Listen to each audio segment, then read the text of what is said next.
আল্লাহ রাব্বুল আলামিন আমাদেরকে যে সময় দান করেছেন এই দুনিয়াতে, আমরা জন্ম থেকে শুরু করে মৃত্যুর আগ পর্যন্ত এই যে হায়াত, এটা একটা সময়।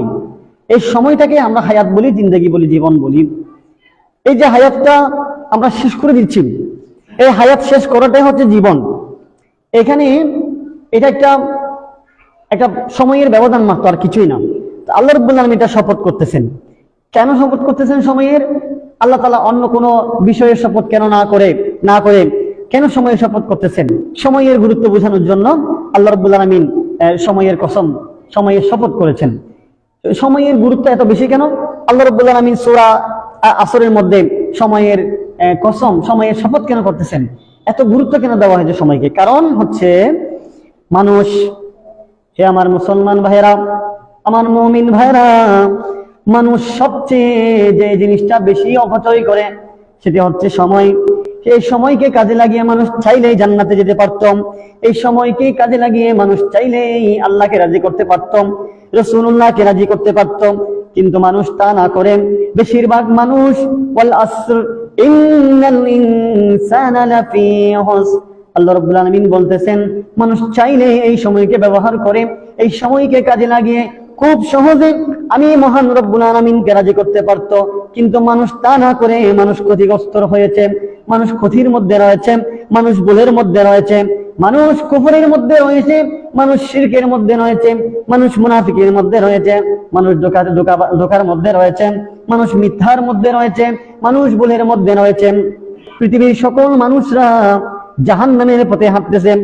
আল্লাহ রাব্বুল আলামিন এর পরে আয়াতে বলতেছেন ইল্লাল্লাযীনা আমানু ওয়া আমিলুস সলিহাতি ওয়া তাওয়াসাউ বিল হাক্কি ওয়া তাওয়াসাউ বিস সাবর। আল্লাহ রাব্বুল আলামিন বলতেছেন কিন্তু সকল মানুষ থেকে তারা ব্যতীত, তারা নয়, সকল মানুষ ক্ষতির মধ্যে রয়েছে কিন্তু তারা ছাড়া। তারা মানে কারা?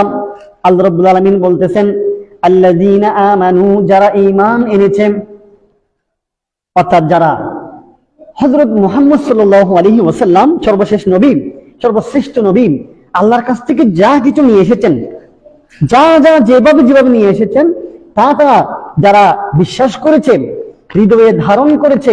আল্লাযীনা আমানু, যারা ঈমান এনেছে, যারা ঈমান গ্রহণ করেছে, অর্থাৎ আল্লাহ এবং রাসূলকে পরিপূর্ণভাবে গ্রহণ করেছে, হৃদয়ে ধারণ করেছে, ঈমানী চেতনা ধারণ করে সে যেখানে যাবে সেখানে ঈমানের কথা বলবে, তারা হচ্ছেন তারা জান্নাতে যাবে। এরপরে দ্বিতীয় নম্বরে আল্লাহ রাব্বুল আলামিন বলতেছেন ওয়া আমিলুস সলিহাতি, যারা ভালো কাজ করবে, যারা ঈমানে হৃদয়েও ঈমানকে ধারণ করবে, অর্থাৎ আল্লাহ রাসূলকে, আল্লাহকে হৃদয়ে, কোরআনকে হৃদয়ে ধারণ করবে, ও আমিলুস সলিহাত এবং চরিত্রে ধারণ করবে। মানুষ যখন কাজ করবে, কথা বলবে, সমাজ করবে, নামাজ করবে, সংগঠন করবে, রাজনীতি করবে, যেখানে যাবে মানুষ সেখানে তার কাজকর্ম, কথাবার্তা, লেনদেন সবকিছু হবে ইসলাম অনুযায়ী, সবকিছু হবে কোরআন এবং হাদিস অনুযায়ী। এটাই হচ্ছে কি ওয়া আমিলুস সলিহাত। আল্লাহ রাব্বুল আলামিন বলতেছেন পৃথিবীর সমস্ত মানুষ ক্ষতিগ্রস্ত, সবাই জাহান্নামে যাবে। প্রথমে বলতেছেন, এরপরে বলতেছেন তারা ব্যতীত। তারা কারা? যারা ঈমান আনবে, অর্থাৎ হৃদয়ে রাসূলকে ধারণ করবে, এই হৃদয়ের ভিতরে, মনের ভিতরে প্রচন্ডভাবে, পরিপূর্ণভাবে কোরআনকে ধারণ করবে, আল্লাহকে ধারণ করবে, এবং তাদের চরিত্রে, চলাফেরায়, কথাবার্তায়, ধ্যান ধারণায় সবকিছুতে কি রাখবে? ইসলামকে। অর্থাৎ আল্লাহ রাব্বুল আলামিন যে সিস্টেম দিয়েছেন, যে শিক্ষা দিয়েছেন নবীজির মাধ্যমে, সেই শিক্ষা, সেই চরিত্র, সেই জীবন ব্যবস্থা, সেই সমাজ ব্যবস্থা, সেই রাষ্ট্র ব্যবস্থা তাদের জীবনে ধারণ করবে, তারা ব্যতীত, মানে তারা জান্নাতে যাবে। 2 নম্বর গেল। 3 নম্বর আল্লাহ রাব্বুল আলামিন বলতেছেন ওয়া তাওয়াসাউ বিল হাক্কি। ওয়া তাওয়াসাউ বিল হাক্কি মানে হচ্ছে মুমিনরা, মানে তারা যারা জান্নাতে যাবে, তারা একে অপরকে ভালো কাজের উপদেশ দিবেন, ভালোর উপদেশ দিবেন, ভালো কথা একে অপরকে বলবে। এখানে ভালো কথা একে অপরকে বলবে মানে হচ্ছে সত্যের পক্ষে মানুষকে একে অপরকে বলবে, মানে হচ্ছে মিথ্যা থেকেও মানুষকে বিরত রাখবে। আজকে বর্তমানে সমাজ দিকে তাকালে কোনো মানুষ অন্যায় করলে, খারাপ কাজ করলে আজকে বাধা দেওয়া হয় না। এইটাই আল্লাহ রাব্বুল আলামিন কোরআন পাকের মধ্যে বলতেছেন যে মুমিনরা কিন্তু এটা করবে না। মুমিনরা কি করবে? একে অপরকে ভালোর উপদেশ দিবে। খারাপ কাজ থেকে বিরত রাখবে। এবার চতুর্থ নম্বর যেটা মুমিনদের চিহ্ন, মানে জান্নাতীদের চিহ্ন, চতুর্থ নম্বর চিহ্ন সেটা হচ্ছে ওয়াতাওয়াসাউ বিস-সবর। ওয়াতাওয়াসাউ বিস-সবর মানে হচ্ছে তারা একে অপরকে ধৈর্যের প্রতি উৎসাহ প্রদান করবে, ধৈর্যের উপদেশ দিবেন। ধৈর্য মানে বুঝি আমরা আজকে ধৈর্য টঙ্গী ইস্তেমা যেটা হয়, যারাই করুক সমস্যা নাই, যারাই করুক টঙ্গী ইস্তেমা যেটা হয় অনেক বছর ধরে হয়ে আসছে এটা। আমরা এবছর দেখলাম টঙ্গী ইস্তেমাতে মারামারিতে কতগুলা মানুষ মারা গিয়েছে। আচ্ছা, যদি তারা ধৈর্যশীল হতো তাহলে কি মানুষ মারা যেত? একে অপরকে কেমনে মারি আমরা? আজকে আমরা মুসলমানরা, আমাদের কর্ণধার, আমাদের নেতৃত্ব যারা আলেম, ওরা একে অপরকে কাফির ফতোয়া দিয়ে একে অপরের শত্রু বানাচ্ছেন। এর ধৈর্যশীল হলে তা কি কখনো হতো না? কিন্তু আল্লাহ রাব্বুল আলামিন বলতেছেন ওয়াতাওয়াসাউ বিস-সবরি, মুমিনরা তারা, জান্নাতীরা তারা একে অপরকে কি দেবে? ধৈর্যের উপদেশ দিবে, ধৈর্য ধারণ করবে। মুমিনদের কোনো সমস্যা হলে মুমিনরা ধৈর্য ধারণ করবে।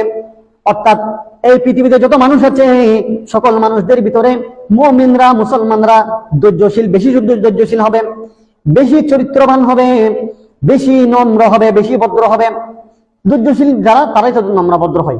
আমরা দেখি ঝগড়া বাজলেন, কেউ কি করে, কেউ বেশি বিশৃঙ্খল হয়ে পড়ে, উচ্ছৃঙ্খল হয়ে পড়ে, অস্থির হয়ে পড়ে।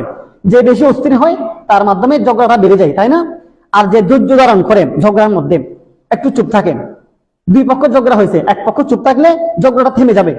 তো যে চুপ থাকে সে হচ্ছে ধৈর্যশীল। এই মুসলমানদের শিক্ষা হচ্ছে, আল্লাহ রাব্বুল আলামিনের শিক্ষা হচ্ছে মুসলমানরা ধৈর্যশীল হবে, মুসলমানরা ধৈর্যের সাথে কাজ করে যাবে, ধৈর্যের সাথে কাজ করে যাবে মুসলমানরা। ব্যক্তি জীবনে ধৈর্য ধারণ করতে হবে, সামাজিক জীবনে, রাষ্ট্রীয় জীবনে, ইসলামী আন্দোলনে, ইসলাম প্রতিষ্ঠা করতে গিয়ে ধৈর্য ধারণ করতে হবে, সব জায়গায় ধৈর্য ধারণ করতে হবে। কিন্তু আজকের ইসলামের পরিস্থিতি, মুসলমানদের পরিস্থিতি দিকে তাকালে ইসলামী দলগুলা পুরো ধৈর্য বলতে নাই তাদের মাঝে, অধৈর্য, একটা অধৈর্য পরিস্থিতি।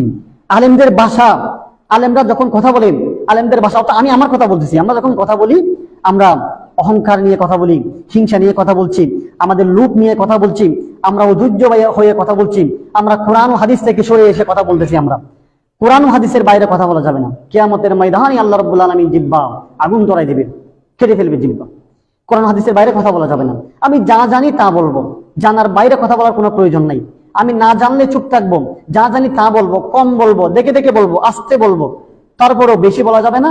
কোরআন হাদিসের বাইরে কথা বলা যাবে না। যখন আমি কোরআন হাদিসের বাইরে কথা বলবো তা হবে মিথ্যা।